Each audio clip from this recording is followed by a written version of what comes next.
खबर शामिल करते हैं फालिया से। चौधरी नसर इकबाल शाही प्रॉपर्टी डीलर एसोसिएशन फालिया के सदर जबकि जैनुल हसन बरियार सेक्रेटरी जनरल मुंतखब हो गए। अहदेदारों का ऐलान 7 रुकनी कमेटी के सरबराह मोहम्मद असलम चौधरी ने किया।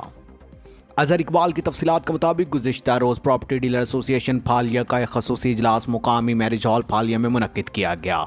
जिसमें इलाका भर से मुअज़्ज़िज़ीन ने कसीर तादाद में शिरकत की। इस मौका पर गुज़िश्ता मीटिंग में बनाई गई 7 रुकनी कमेटी के अरकान मोहम्मद इस्लाम चौधरी, मास्टर मोहम्मद रफ़ीक, नासर मोहम्मद सप्रा, एडवोकेट हाजी मोहम्मद अफजल तारड़, औरंगज़ेब गोंदल,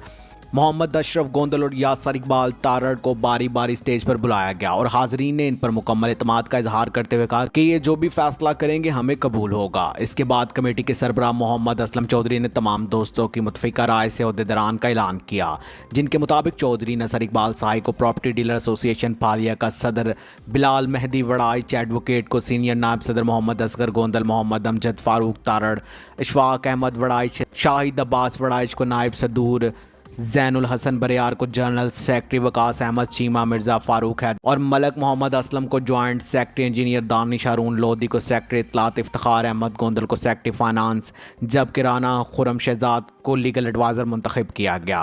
अहदेदारान का ऐलान होते ही हॉल तालियों से गूंज उठा और ढोल की थाप पर अहदेदारान के हामियों ने भंगड़े डालना शुरू कर दिए और फूल की पत्तियां नोट निछावर करना शुरू कर दिए।